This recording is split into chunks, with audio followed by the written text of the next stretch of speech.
Hello, my name is Burke Hedges, author of the best-selling book, The Parable of the Pipeline. I open my book with a story about Pablo and Bruno, who take two very different paths in their quest for financial independence. What you're about to see is the delightful animated story of their adventure. So, sit back, relax, and enjoy the life-changing lessons in The Parable of the Pipeline.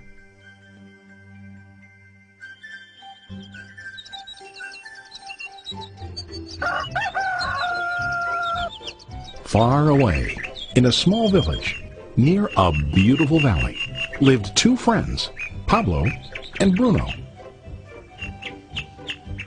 They were both young and dreamed of a better life for themselves. They'd often discuss their dreams about how they would become the most successful men in the village. They weren't afraid of hard work, and they searched for opportunities to help realize their goals and achieve their dreams. One day, an opportunity presented itself.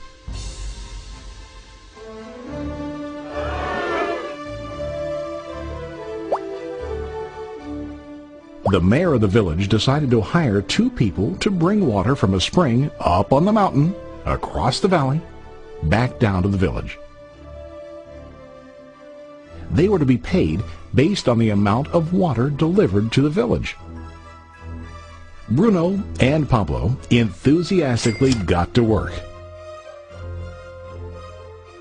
Every day, from morning till evening, they carried buckets to and from the spring. They worked hard, carrying water to the village. In the evening, they'd return home with their day's wages.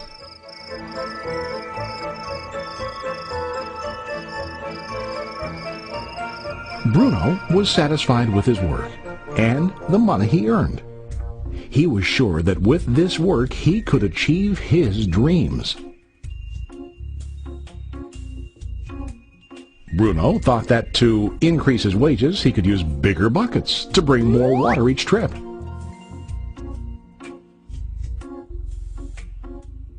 He believed with a larger income he would soon be able to buy a cow and the house that he dreamed about.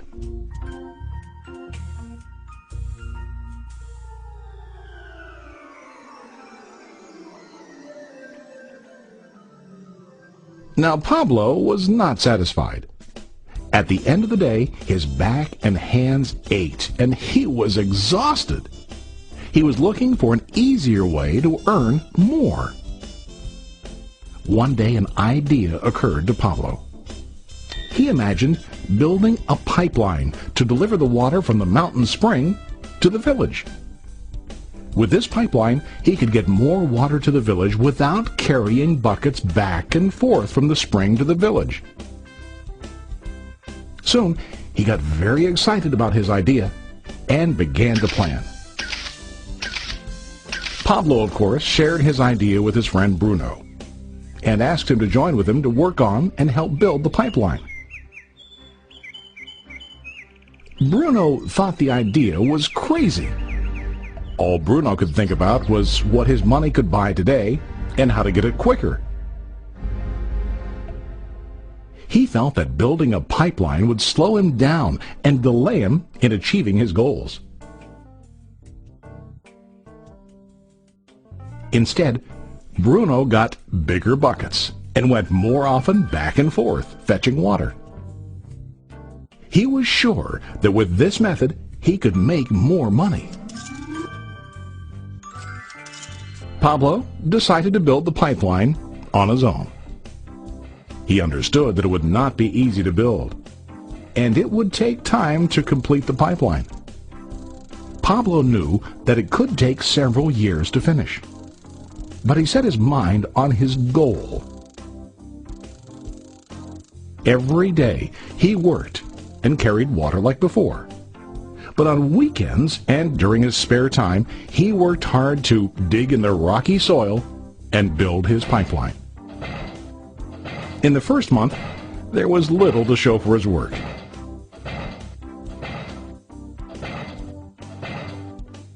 Bruno and the villagers laughed and teased him.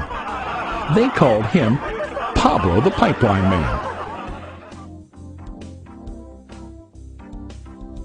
During this time, Bruno's income doubled. He already bought a cow and a bigger house. His lifestyle changed. He now spent time after work in the bar, enjoying his hard-earned wages from delivering water.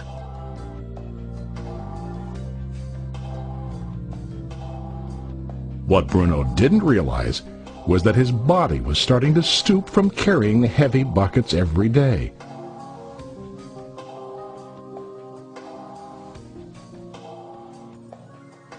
His face looked worn and his body tired. Soon, he began to carry less and less water due to the wear and tear on his body.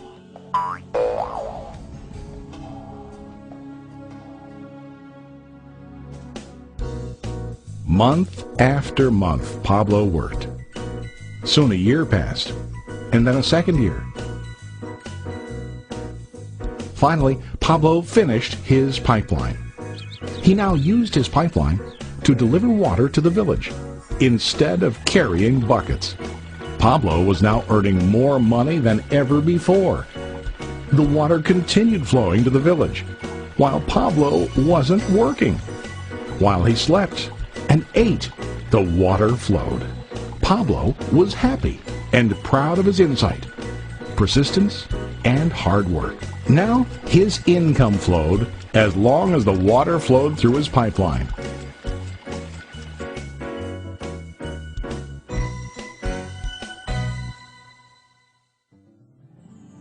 The story of Bruno and Pablo is a reflection of life.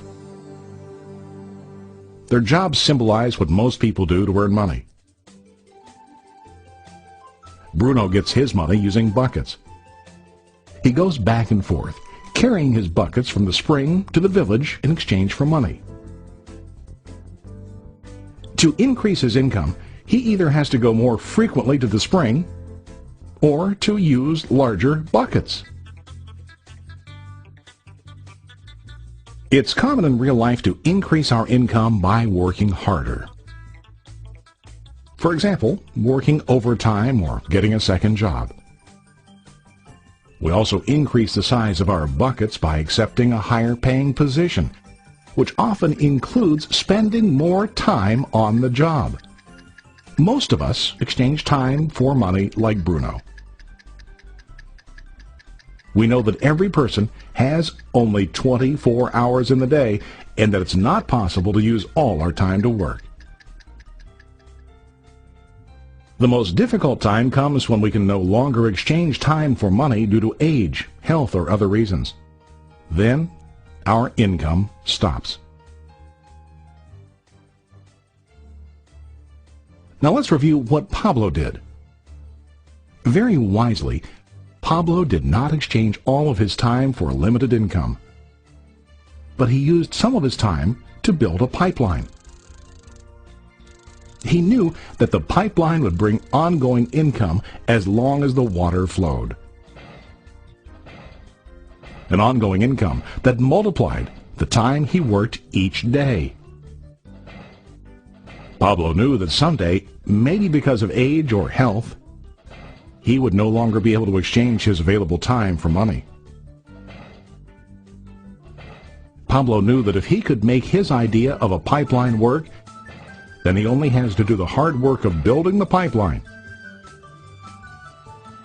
After the pipeline was completed, Pablo was able to monitor and maintain the flow of water to ensure that his income will continue.